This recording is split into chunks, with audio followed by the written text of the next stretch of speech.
Hey everyone, it's Dr. Kyle Olson back again, and I want to share some really good news, some good research that came out over the weekend or late last week regarding coronavirus or COVID-19.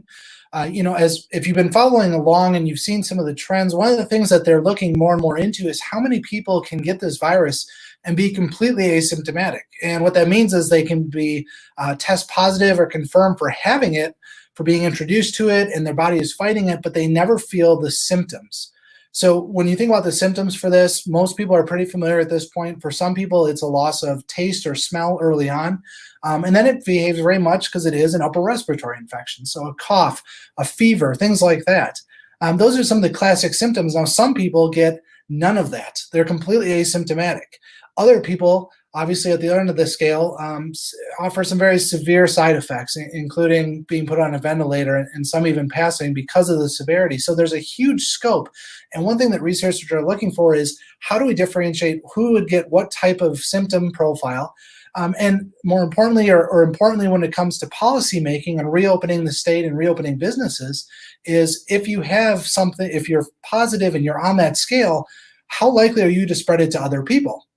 And that's going to determine, personal protective equipment and social distancing and all these guidelines are being put in place and mandated by the government to control. So these are some really good news that I think came out over the weekend is two things about people that are asymptomatic, people that have it, their body fights it, they create an immune system against it, but they never feel it. First of all, of course, that's the best scenario for most people. If you're going to get it, if you have to get it, whatever, you don't want to feel the side effects. But here's the really good news.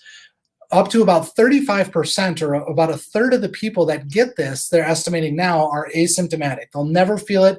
In fact, they may not even know they had it until months later when they're tested for the antibodies. So up to a third of the total cases that are actually out there, they never felt a thing.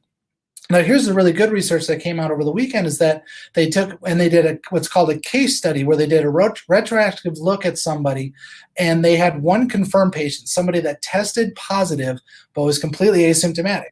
And they went and they tracked all the people that he interacted with over, I believe it was a 4 or 5 day period. And that's everything from people at work, his social circle that he may have been with, even all of the employees and staff that were in the hospital that he was tested at. In total, it was 455 people, a huge amount of people. And they went and they tested every one of them. And they wanted to see if you're asymptomatic, how likely are you to spread this to the people around you that you come in contact with, either very closely, or people in the hospital that were just in the same facility as him, may have never seen him or talked to him.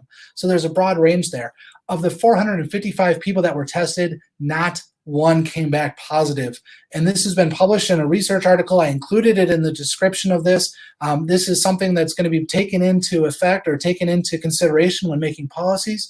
455 people, not a single person tested positive days after coming into contact with this man. So what that means for you is that as you're getting back out into the world, if you're somebody that's just now getting back into a job or whatever social situation you're going into, or if you're cautious about that, do what you feel is best, but know that even if you were to get it and be asymptomatic, you're not going to be at risk to the people around you. Or if you know somebody close to you that has it or had it that was asymptomatic, they're not going to spread it to you. So this is an amazing example of how your immune system can function and keep us safe and keep the people around you safe. And here's the other cool thing, I'll close with this.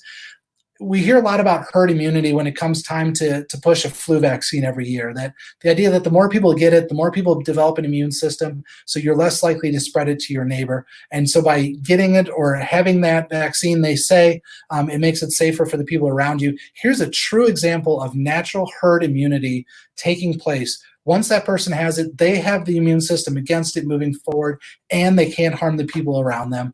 This is all good news all the way around. So keep an eye out for the positive news out there when it comes to this. We're understanding more and more every day. Have a wonderful day. I look forward to seeing you again soon.